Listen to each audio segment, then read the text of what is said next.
Hello friends, कैसे हो? उम्मीद करता हूँ अच्छे होगे, ज़बरदस्त होगे, साथ ही साथ अपनी तैयारी में पूरी 100% मेहनत के साथ लगे हुए होगे। तो चलिए दोस्तों, चलते हैं। आज के वीडियो में बात करेंगे कि जो असम राइफ़ल की जो ट्रेनिंग होती है, तो ट्रेनिंग टाइम पर आपको अगर कोई एग्ज़ाम है या घर पर एक कोई भी इमरजेंसी हो जाती है या घर पर कोई ऐसा फंक्शन होता है जिसमें आपको जाना ज़रूरी होता है, तो उस ऐसे केस में आप छुट्टी कैसे ले सकते हैं। और एक इसमें आज की वीडियो में एक इस टॉपिक पर भी बात करेंगे कि आप ट्रेनिंग टाइम पर पढ़ाई कैसे कर सकते हैं तो आप कितने घंटे का टाइम मैनेज कर सकते हैं अपनी ट्रेनिंग के बाद भी, ताकि आपके अगर कोई दूसरा एग्ज़ाम देने का ड्रीम है, आपको उस इसमें सेलेक्ट होने के बाद भी आप दूसरा एग्ज़ाम देना चाहते हैं, तो उसमें आपको हेल्पफुल हो सके वो पढ़ाई का जो आपको टाइम मिलेगा उससे आप अपनी स्टडी कर सके। तो आप आज की वीडियो में हमें इस टॉपिक पर बात करेंगे। तो दोस्तों, ये असम राइफ़ल की ट्रेनिंग से रिलेटेड ही नहीं बल्कि बाकी जो भी बंदे जिस भी फोर्स में सेलेक्ट होते हैं, बीएसएफ, सीआरपीएफ, आईटीबीपी, बीएसएफ वगैरह वगैरह जो भी फोर्स है, उनमें भी यही सेम प्रोसीजर फॉलो होगा, क्योंकि जो ट्रेनिंग ड्यूरेशन है वो सबका अलग अलग है लगभग। लेकिन जो एक दिन में आपका जितना ट्रेनिंग टाइम होता है, जितने घंटे आपको ट्रेनिंग कराई जाती है, वो लगभग सबका सेम है। हर एक फोर्स में 19-20 का ही अंतर है, ट्रेनिंग टाइम है जो लगभग सबका सेम है। तो दोस्तों, आज की वीडियो में हम इन सब टॉपिक पर बात करेंगे। तो दोस्तों, उससे पहले बता दूं कि आप मेरे चैनल पर नए हैं और अभी तक आपने मेरे चैनल को सब्सक्राइब नहीं किया है, तो प्लीज़ दोस्तों चैनल को सब्सक्राइब कर लीजिए, बेल आइकन पर क्लिक कर लीजिए, वीडियो को लाइक कर लीजिए, जिससे मैं कोई सा भी वीडियो बनाता हूँ तो वीडियो जल्द से जल्द आप तक पहुँच सके और आपको उस वीडियो का पूरा बेनिफिट मिल सके। तो चलिए दोस्तों, चलते हैं वीडियो में।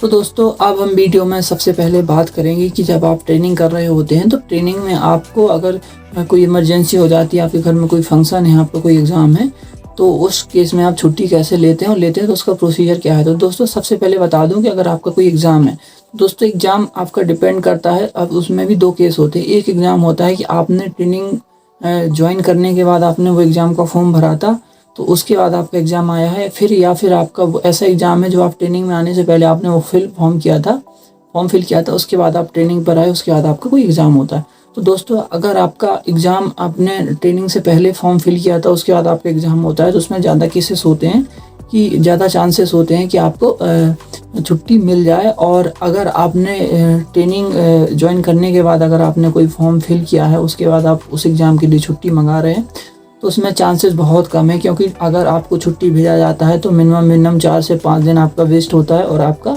सीधा मान के चलो कि एक वीक आप ट्रेनिंग आपका डिले हो जाता है, जिससे एक वीक में ऐसी चीज़ें कुछ सिखाई जाती हैं जो आपको आप नहीं सीख पाएंगे और आपको कहीं ना कहीं अपने सर्विस के दौरान उस चीज़ का आपकी सर्विस पर पूरा इफेक्ट पड़ेगा। आपको ऐसी कुछ चीज़ें आप मिस कर देंगे ट्रेनिंग की, जो आपके लिए बहुत ही हेल्पफुल होने वाली हैं ऑन अ ड्यूटी।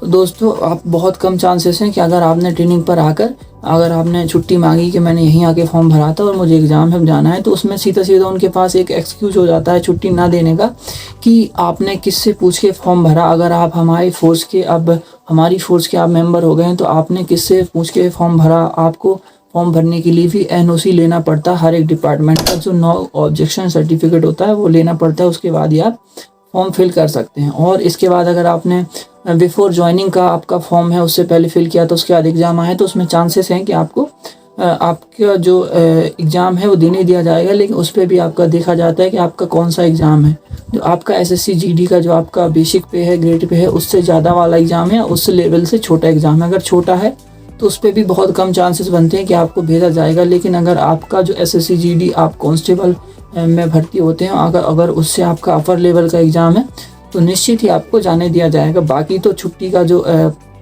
प्रोसीजर होता है, छुट्टी का प्रोसीजर यही होता है कि आपको सबसे आपसे जो सीनियर होता है उसको आपको बोलना होता है, बाकी वो अपने से सीनियर ऐसे करके फॉरवर्ड करता जाएगा। लास्ट में जो आपका कमांडिंग ऑफिसर होता है उसके पास तक वो बात पहुंच जाती है कि आपको छुट्टी आने के लिए आपने अप्लाई कर रखा है। आपको फिर एक दो दिन के अंदर आपको बता दिया जाता है। और अगर आपको छुट्टी भेजा जाता है, तो आपसे आपके एडमिट कार्ड और आपको जो फॉर्म कब फिल किया था, ऐसी डिटेल आपसे मांगी जाती है।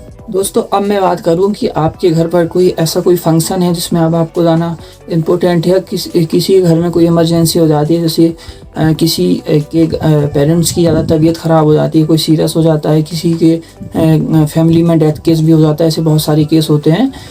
तो वो ऑन ड्यूटी होते हैं, ट्रेनिंग टाइम भी होते हैं, भगवान ना करे किसी घर में ऐसा हो, लेकिन ऐसी इमरजेंसी आ जाती है तो उस केस में आपको छुट्टी भेजा जाता है। लेकिन कभी कभी आपको कमांडिंग ऑफिसर के ऊपर भी डिपेंड करता है, वो आपको कितने दिन की भेजता है, किस टाइप की इमरजेंसी आपकी, और आपको किस टाइप की इमरजेंसी कितने दिन के लिए भेजना है वो डिसाइड करता है। साथ ही साथ अगर उसे लगता है कि आप झूठ बोल रहे हैं, क्योंकि कुछ भाई झूठ बोल कर भी आते हैं, तो उससे आपका वो प्रूफ भी ले सकता है। जैसे अगर कोई कहता है कि मेरे पेरेंट्स की तबीयत ख़राब है, हॉस्पिटल में ट्रीटमेंट चल रहा है या एडमिट है, तो वो हॉस्पिटल के डॉक्यूमेंट्स भी, उनकी रिपोर्ट्स भी मांगता है, तो उसके बाद ही आपको छुट्टी दिया जाता है। ये आपके सीओ पर डिपेंड ही करता है कि उसको छुट्टी भेजना है या नहीं। और इमरजेंसी के केसेस में जब आप छुट्टी जाते हैं तो उस पर सबसे ज़्यादा डिपेंड करता है कि आपसे पूछा जाता है कि आपके घर में कौन कौन है। अगर आपके बड़े भाई हैं, आपके अंकल हैं, ऐसे कोई घर में हैं, या आपके जैसे किसी मदर की तबीयत ख़राब है तो आपके फादर हैं, तो ऐसे केस में आपको बहुत ही कम चांसेस होते हैं कि आपको छुट्टी मिले। क्योंकि जब आपके घर में सब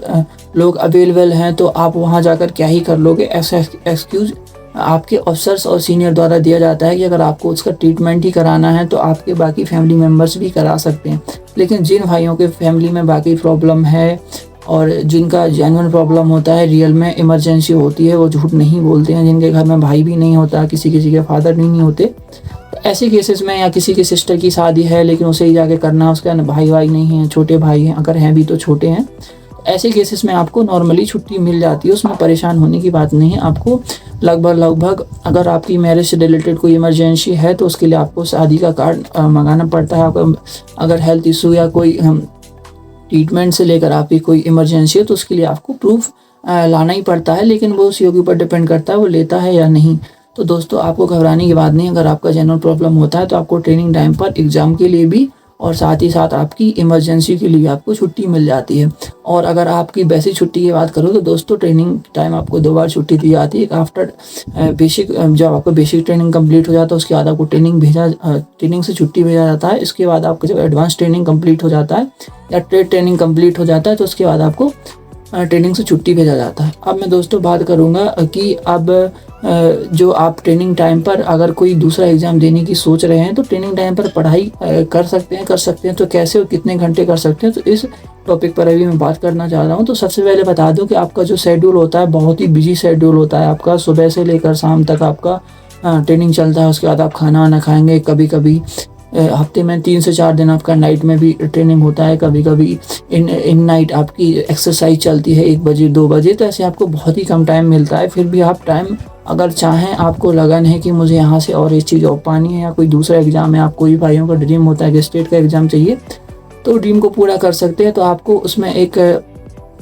अपने टाइम को बहुत ज़्यादा मैनेज करना पड़ेगा, क्योंकि ट्रेनिंग टाइम बहुत ही टफ ड्यूरेशन होता है। एक सोल्जर के टाइम पर वो हमेशा अपनी सर्विस में कुछ भी बोल सकता है, लेकिन ट्रेनिंग टाइम को नहीं बोल सकता, क्योंकि वो ट्रेनिंग टाइम एक आप मतलब हंसी वाला पल भी होता है, एक सैड वाला भी। कितनी कठिनाइयों से मैंने ट्रेनिंग पास करी, बाद में खुशी भी मिलती है। तो दोस्तों, आपका ट्रेनिंग बहुत ही मतलब बिजी शेड्यूल चला जाता है। लेकिन फिर भी अगर आप टाइम मैनेज करना चाहते हैं, आप चाहते हैं पढ़ें, तो आप सुबह तो टाइम मैनेज नहीं कर पाएंगे। कितना ही सुबह जल्दी जगेंगे आप, रात के थके हुए होंगे आप, 3:30-4 से पहले नहीं जग पाएंगे। इतने आपको नॉर्मली जगना ही होता है। आपको पीटी परेड में आपकी रनिंग के लिए इतने ही बजे आपको जगना होता है नॉर्मली। तो आप सुबह टाइम अरेंज नहीं कर पाएंगे। आप टाइम अरेंज कब कर पाएंगे, बता रहा हूँ कि जब आपका वेपन ट्रेनिंग या दोपहर में क्लास ख़त्म हो जाती है 12-1 बजे, तो उसके बाद आप खाना खाकर 1-2 घंटे का आप टाइम निकाल सकते हैं अपने लिए। तो 1.5 से 2 घंटे का टाइम आपसे आराम से आपको दोपहर में मिल सकता है। अगर आपको पढ़ने का ड्रीम है तो आप उस टाइम पर पढ़ सकते हैं, क्योंकि आपको कोई ऐसे फ्री तो नहीं छोड़ेगा ट्रेनिंग में, आप जाओ पढ़ो ट्रेनिंग हो जाएगी बाद में, ऐसा नहीं है। आपको खुद से ही मैनेज करना पड़ेगा। आपके ड्रीम है, आपके सपने हैं, तो आपको अपने ड्रीम और अपने सपनों के लिए खुद से ही मेहनत करनी पड़ेगी, खुद को ही टाइम मैनेज करना पड़ेगा। तो टाइम मैनेज हो जाता है। जहाँ तक मैंने ट्रेनिंग करी है मुझे पता है, दोपहर में आप 1.5 से 2 घंटे मैनेज कर सकते हैं। इसके बाद मैं रात की बात करूं तो रात में कम से कम आप 2 से 2.5 घंटे मैनेज कर सकते हैं नॉर्मली। आप अगर खाना खाने के बाद आपका जिस दिन नाइट नहीं है, नाइट परेड नहीं है, नाइट है, तो भी आप 1.5 से 2 घंटे मैनेज कर सकते हैं। थोड़ा सा कम सो लो, कोई बात नहीं, लेकिन अगर आपको अपने ड्रीम पूरे करने हैं तो आपको इतना थोड़ा सा एक्स्ट्रा एफर्ट्स लगाने होंगे अपने ड्रीम के लिए। तो आप दिन में बताऊं, ट्रेनिंग ड्यूरेशन में अगर पूरे दिन की बात करूं तो आप 3.5 से 4 घंटे आराम से ईजिली आप आप मैनेज कर सकते हैं, अपने ड्रीम को पूरा कर सकते हैं, पढ़ाई कर सकते हैं, स्टडी कर सकते हैं, आपको कोई नहीं बोल सकता। और मैं बता दूं, ट्रेनिंग टाइम पर एक शाम को स्टडी परेड भी किया जाता है, जो आपको वेपन ट्रेनिंग या जो भी आपको क्लास में फौज से रिलेटेड लिखा जाता है वो आपको पढ़ने के लिए बोला जाता है। तो स्टडी परेड भी होता है, तो उस स्टडी परेड में आप जल्दी से जल्दी वो अपना वेपन का आप याद करके आप वो कंप्लीट करके अपना सिविल का भी पढ़ सकते हैं। लेकिन वो अपना रिस्क पर होता है, क्योंकि आपको सीनियर्स नहीं देखना चाहिए कि आप फौज की पढ़ाई ना पढ़ के अपनी सिविल की पढ़ाई कर रहे हैं, वो आपका अपना रिस्क है। लेकिन आप स्टडी परेड में अपनी सिविल की पढ़ाई भी कर सकते हैं। इसके बाद मैं बताऊं कि आपका नाइट में ड्यूटी लगता है कभी कभी, तो ड्यूटी में आपको अपनी बुक ले जा सकते हैं और अपनी बुक से अपने नोट्स से आप ड्यूटी पर भी पढ़ सकते हैं। जितना भी नाइट में आपका ड्यूटी है, इससे आपको ड्यूटी भी आपकी इजीली निकल जाएगा और ड्यूटी का जो टाइम है आपको उसका पूरा बेनिफिट भी मिल जाएगा। आप अपनी ड्यूटी भी अच्छे से कर लेंगे, साथ ही साथ अपनी तैयारी को भी कंटिन्यू बनाए रखेंगे। लेकिन ड्यूटी पर भी सीनियर्स रात में 1-2 घंटे में चेक करने आते हैं, तो वो भी आपको देखना होता है कि सीनियर्स ना देख लें, क्योंकि कोई सीनियर्स तो होता है, चलो उसे लगता है अच्छा है, चलो पढ़ रहा है, यहाँ से निकलेगा। लेकिन कोई थोड़ा ख़राब होता है, स्ट्रिक्ट होता है ड्यूटी के मामले में कि नहीं, ये ड्यूटी में फ़ोन चलाना, बुक पढ़ना या अलाउ नहीं, अलर्ट रहना होगा। तो ये अपने रिस्क पर होता है, आप ट्रेनिंग टाइम पर पढ़ सकते हैं अगर आप अपने सपने को पूरा करना चाहते हैं और बाकी SSC GD कांस्टेबल से और अच्छी रैंक पर जाना चाहते हैं। तो ये प्रोसेस मैंने बता दिया छुट्टी जाने का। और आपको अगर कोई तैयारी करनी है तो स्टडी टाइम कितना मिल सकता है, कैसे मिल सकता है, मैंने आपको कंप्लीट वीडियो में बता दिया। तो उम्मीद करता हूँ वीडियो आपको पसंद आया होगा। पर दोस्तों, अगर आपको वीडियो पसंद आया हो तो प्लीज़ दोस्तों चैनल को सब्सक्राइब कर लीजिए, बेल आइकन पर क्लिक कर लीजिए, वीडियो को लाइक कर लीजिए, जिससे मैं कोई सा भी वीडियो बनाता हूँ तो वीडियो जल्द से जल्द आप तक पहुँच सके और आपको इस वीडियो का पूरा बेनिफिट मिल सके। तो चलिए दोस्तों, चलते हैं आज की वीडियो में। फिलहाल इतना ही, जल्दी मिलेंगे नई वीडियो के साथ। तब तक के लिए जय Hind, good bye, best of luck. हंसते रहिए, मुस्कुराते रहिए। जय हिंद।